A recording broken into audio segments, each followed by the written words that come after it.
আমরা যখন কোনো আনকমন খাবার খেতে থাকি বা সামনে দেখি তখন সেটা দেখে একটু অবাকই হই বা নাক সিটকাই। তো চলেন পরিচিত হই একটা আনকমন স্টেকের সাথে।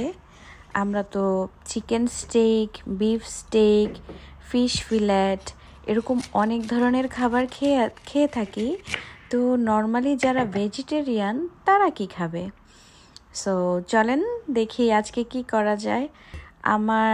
আমি কলিফ্লাওয়ার দিয়ে একটা স্টেক বানাবো, কলিফ্লাওয়ার স্টেক বলে যেটাকে। তো সেই স্টেকটা বানানোর জন্য আমি এখানে নিয়েছি বেসন, তারপরে ময়দা, পরিমাণ মতো কর্নফ্লাওয়ার আর কিছু গুঁড়া ইনগ্রিডিয়েন্টস যা যা দিতে হয় দিয়ে ভালো করে মিক্স করে নিচ্ছিলাম।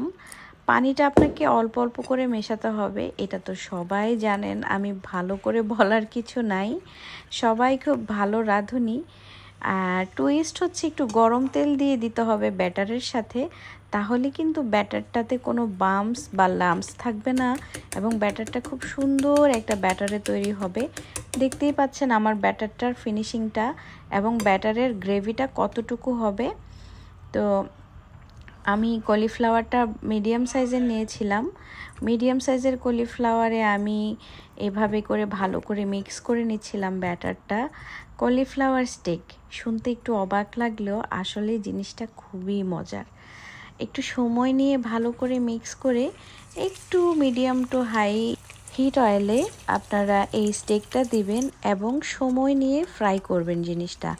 যেহেতু আমি স্টেক করব, আমার কলিফ্লাওয়ারের সাইজটা একটু মোটা হয়ে গিয়েছে, আপনারা আপনাদের পছন্দ মতো সাইজ করে নেবেন। চাইলে আরেকটু পাতলা বা চাইলে আরেকটু মোটা করে নিতে পারেন, বাট বেশি মোটা না করে পাতলা করাটাই বেটার। আর আমি এখানে কিছু মাশরুম নিয়ে নিয়েছি আর কিছু চিজ কেটে নিয়েছি। চিজটা মাস্ট লাগবে, আমি চিজ কম নিয়েছি, আপনি চাইলে আপনার পরিমাণ মতো নিতে পারেন। আর মাশরুমটাকে এভাবে ভালো করে ছিলে নেবেন। মাশরুম কিন্তু একটা ন্যাচারাল স্পঞ্জের মতো কাজ করে, এটা খুব বেশি পানি টানে। আর মাশরুম উৎপাদনে যে পরিমাণ পানি সে খেয়ে নেয়, সেই পানিটা কিন্তু আপনি রান্না করতে গেলে বেরিয়ে যাবে।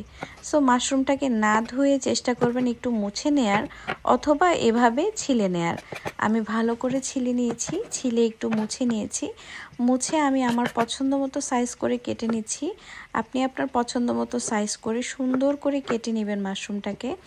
এবং যখন রান্না করতে যাবেন তখন দেখবেন মাশরুম নিজের শরীর থেকে অনেক পানি বের করছে। সো তাই আর মাশরুমটাকে ধুলে কিন্তু সে পানি আরও নতুন এক্সট্রা পানি খেয়ে নেবে আর রান্না করতে আপনার বেশ খানিকটা সময় নষ্ট করবে। দিয়ে দিলাম পেঁয়াজ আর মাশরুমটা। এ পর্যায়ে আপনি কিছুটা সল্ট আর গোলমরিচ গুঁড়ো দিতে পারেন। আমি সল্ট আর গোলমরিচ গুঁড়ো দিয়ে নিচ্ছি। আর এদিকে আমার স্টেকের জন্য যেই কলিফ্লাওয়ারটা বা ফুলকপিটা ভাজা হয়ে গিয়েছে, খুব সুন্দরভাবে ভাজা হয়েছে এবং এ পর্যায়েও খাওয়া যায়, অনেক ক্রিস্পি কিন্তু। আমার চিজ রেডি, উপরে একটু মাশরুম দিয়েছি আর মাশরুমের উপরে দিয়ে দিব চিজ। চিজ দিয়ে আমি এয়ার ফ্রায়ারে ফ্রাই করে নেব 10 মিনিটসের মতো, ক্রিস্পি ফ্রাই করব। যেহেতু আমার অলরেডি সব কিছুই কুকড, সো নতুন করে কুক করার কিছু নাই, জাস্ট চিজটা মেল্ট করতে হবে। এদিকে আমি একটা স্যালাড রেডি করব। স্যালাডের জন্য আমি কিছুটা ক্যাবেজ নিয়ে নিলাম আর একটা অ্যাভোকাডো নিয়ে নিচ্ছি।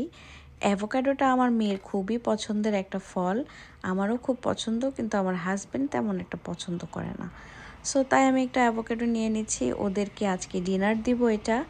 ওরা অনেক বেশি ভাত পাগল, খুব বেশি আমাদের ভাত খাওয়া হয়, তাই ডিনারে চেষ্টা করছি লাইট কিছু করা যায় কিনা, যদিও এটা লাইট না। সো এই তো আমার ক্যাবেজ, আমি যেহেতু চিজ কম দিয়েছি তাই লুকসটা তেমন একটা ভালো হয়নি।